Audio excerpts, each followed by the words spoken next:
Assalamualaikum warahmatullahi wabarakatuh. Perkenalkan, nama saya Fazla Nazimah. Saya berasal dari SMP Negeri 6 Banten, Kabupaten Bengkalis, Provinsi Riau.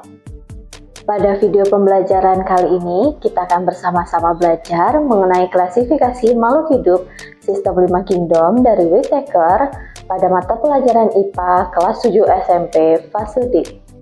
Sistem klasifikasi 5 kingdom pada makhluk hidup dimulai dari tingkatan yang sederhana hingga yang paling kompleks.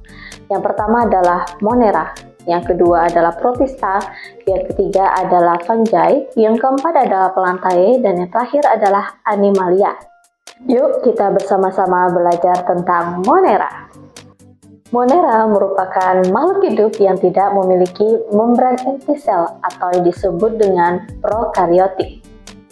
Karakteristik Monera yang pertama adalah Monera merupakan makhluk uniseluler atau yang terdiri dari satu sel. Kemudian, bakteri memiliki dinding sel yang bersifat kaku dan mengandung peptidoglikan. Yang ketiga, Monera memiliki flagel yang bersifat motil atau untuk bergerak. Nah, yang keempat, Monera terdiri dari 3 kelompok. Yang pertama adalah Archaebacteria, yang kedua adalah Eubacteria, dan yang terakhir atau yang ketiga adalah Cyanobacteria. Tahukah kamu, jumlah bakteri yang hidup di dunia ini melebihi 5 juta triliun, di mana jumlahnya melebihi jumlah kehidupan yang ada di dunia ini. Wah, luar biasa ya. Oke, selanjutnya kita jalan-jalan berkunjung ke Protista. Protista merupakan kingdom yang memiliki membran di inti sel atau disebut dengan eukariotik. Protista terbagi 3 kelompok. Yang pertama protista mirip tumbuhan, yang kedua protista mirip hewan atau protozoa, kemudian yang ketiga protista mirip jamur. Apa saja karakteristik dari protista? Yang pertama adalah berukuran mikroskopis dan makroskopis. Yang kedua, tersusun atas sel uniseluler ataupun multiseluler, bersifat fotoautotrof dan juga heterotrof. Protista mirip tumbuhan atau alga memiliki klorofil dan pigmen fotosintetik lainnya. Protista mirip hewan atau protozoa memiliki 3 jenis alat gerak. Yang pertama adalah ciliata atau rambut getar, yang kedua adalah flagellata atau bulu cambuk, dan yang ketiga adalah pseudopodia atau kaki semu. Protista mirip jamur tidak memiliki klorofil dan bersifat heterotrof serta menghasilkan spora. Tahukah kamu cangkang kosong Foraminifera sp yang merupakan anggota dari protozoa dapat menjadi pedoman atau petunjuk keberadaan minyak bumi? Oke, sekarang kita berkunjung ke fungi atau jamur. Fungi atau jamur merupakan organisme yang memiliki membran inti sel atau eukariotik. Tubuhnya berukuran mikroskopis dan juga makroskopis. Kita lanjut ke karakteristik fungi. Yang pertama adalah tersusun atas satu sel atau uniseluler, dan juga ada yang banyak sel atau disebut dengan multiseluler. Yang kedua, tidak memiliki klorofil untuk fotosintesis, dan juga tubuhnya tersusun atas hifa atau benang. Selanjutnya adalah memiliki dinding sel yang mengandung kitin.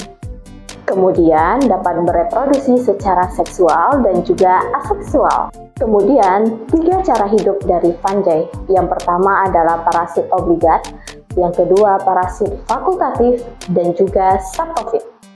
Fungi terbagi menjadi 4 divisi. Yang pertama adalah zygomicota, yang kedua adalah ascomycota, yang ketiga adalah basidiomycota, dan yang terakhir adalah deuteromycota. Jamur penicillium secara alami mengeluarkan antibiotik penisilin yang dapat mengobati kita dari infeksi bakteri. Wah, keren sekali! Oke, sekarang kita berkunjung ke kingdom keempat, yaitu Plantae. Multiseluler yang memiliki dinding sel dan juga klorofil. Klorofil berperan dalam proses fotosintesis. Kita lanjut karakteristik Plantae. Yang pertama adalah memiliki dinding sel yang tersusun atas selulosa. Yang kedua, organisme autotrof karena dapat membuat makanan sendiri. Tubuh tersusun atas akar, batang, dan daun sejati.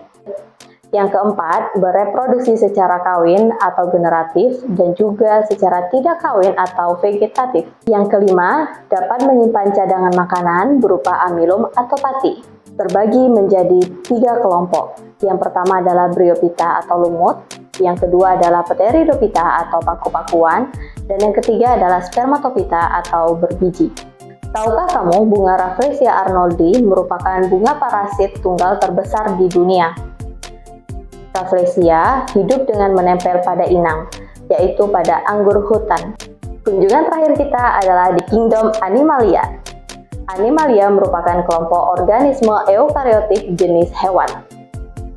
Animalia terbagi menjadi 2 filum, yaitu Invertebrata dan juga Vertebrata. Karakteristik Animalia yang pertama adalah merupakan organisme heterotrof karena tidak dapat membuat makanan sendiri. Yang kedua, bersifat motil atau bergerak secara aktif. Selanjutnya, Animalia memiliki membran sel tetapi tidak memiliki dinding sel seperti pada tumbuhan. Yang keempat adalah sistem organ tersusun dengan lengkap yang dapat mendukung aktivitas. Yang kelima adalah reproduksi terjadi secara seksual maupun aseksual. Tahukah kamu paus biru atau Balaenoptera musculus merupakan hewan terbesar yang pernah hidup di bumi? Ukurannya bisa mencapai 30 meter dan beratnya bisa mencapai 180 hingga 200 ton. Sekian video pembelajaran kali ini, semoga dapat bermanfaat. Wassalamualaikum warahmatullahi wabarakatuh. Sampai jumpa kembali.